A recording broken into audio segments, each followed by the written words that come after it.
নমস্কাৰ সকলোকে আপোনালোক সকলো ভালে আছে নিশ্চয় আজি এটা ভাইৰেল ৰেচিপি লৈ আপোনালোকৰ ওচৰলৈ আহিছোঁ বলকচোন বনাও আৰু কিনো ৰেচিপি আপোনালোকক জনাও আজি বনাবলৈ লৈছোঁ এটা বহুত বেছি ভাইৰেল হৈ থকা এটা ৰেচিপি আপোনালোকে সবেতো গম পাইছে ফাৰহা খানৰ এটা ৰেচিপি ইউটিউবত একদম পুৰা বহুত বেছি ভাইৰেল হৈ আছে সো ভাবিলোঁ আজি মই ট্ৰাই কৰোঁ মই আছোঁ বিশ্বনাথ চাৰিআলিত সো মা বাবাকো খোৱা হ'ব আমি সকলোৱেও খোৱা হ'ব সেইকাৰণে ভাবিলোঁ ৰেচিপিটো বনাওঁ আৰু আপোনালোকেতো গম পাইছেই ৰেচিপিটো কি হয় ইয়াখিনি পোলাও সো একদম কম ইনগ্ৰিডিয়েণ্টছত বস্তুখিনি লাগে যিখিনি লাগে সেইখিনি আপোনালোকে জানেই পিঁয়াজ অকণমান আদা নহৰু পেষ্ট স্পেচিয়েলি আৰু আলু বাছ আৰু চিকেন দিয়ে মাটন দিয়ে যি দিয়ে আপোনালোকৰ ইচ্ছা মই কিন্তু চিকেনেহে বনাম সো বলক ষ্টাৰ্ট কৰোঁ এয়া মোৰ কুকাৰ গৰম হৈ গ'ল ইয়াত দিছোঁ মই এতিয়া আপোনালোকে ৰিফাইনো দিব পাৰে আপোনালোকে সৰিয়হ তেলো দিব পাৰে ঘিউ দিব পাৰে আপোনালোকৰ ইচ্ছা মই ৰিফাইন দিছোঁ গৰম হৈ গ'ল এতিয়া মই ইয়াত দিম পাঁচফোৰণ এয়া চাওক আপোনালোকে জিৰাও দিব পাৰে দেই মোৰ কিন্তু জিৰা নাই সেইকাৰণে মই পাঁচফোৰণ ইউজ কৰিছোঁ আটাইতকৈ ইম্পৰ্টেণ্ট ইনগ্ৰিডিয়েণ্টটো হৈছে দৈ মই সেইটো ক'বলৈ পাহৰি গৈছিলোঁ চ' আপোনালোকেতো জানেই তথাপিতো এতিয়া বলক বনাওঁগৈ এতিয়া ইয়াত দিম মই পিঁয়াজ এয়া মই কাটি থৈছিলোঁ পিঁয়াজখিনি এতিয়া মই অকণমান সময় ভাজি ল'ম যেনেকৈ চিকেনটো বনোৱা হয় তেনেকৈ খালি মছলা ইউজ নহয় ইয়াত বিনা মছলাত হয় এতিয়া মই অকণমান পিঁয়াজখিনি ভাজি লওঁ তাৰপিছত আকৌ দেখাই আছোঁ এইখিনি মোৰ অলমষ্ট হৈ গৈছে বৰ বেছি ভাজিব নালাগে এতিয়া ইয়াত দিম মই এই আদা নহৰু পেষ্ট এইখিনিও ভালকৈ মিক্স কৰি ল'ম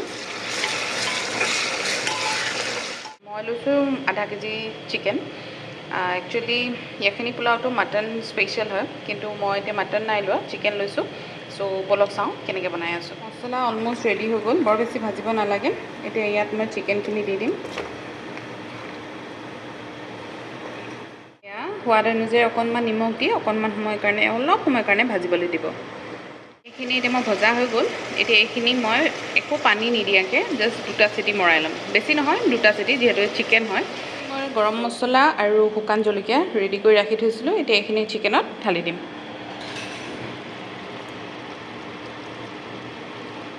ভালকৈ লৰাই ল'ম এতিয়া বেলেগ একো মছলা দিয়া নাই অকল গৰম মছলা আৰু আদা নহৰু পেষ্ট অলমষ্ট ভাজা হৈ গ'ল মোৰ এতিয়া দুটা চিটি মই ইয়াত চিকেনত মৰাম যিহেতুকে এইখিনি চিকেন হয় চ' দুটা চিটি মৰাম আৰু পানী নিদিয়াকৈ তাৰপিছত মই দেখুৱাই আছোঁ এইটো চাওক কি ধুনীয়াকৈ তেল ওলাই গৈছে দেখিছে চিকেনখিনি পানী নিদিয়াকৈ এতিয়া ইয়াত মই দিম চাউল এতিয়া দিম চাউল এইখিনি মই ভালকৈ মিক্স কৰি ল'ম মই ইয়াত আধা কেজি চিকেনত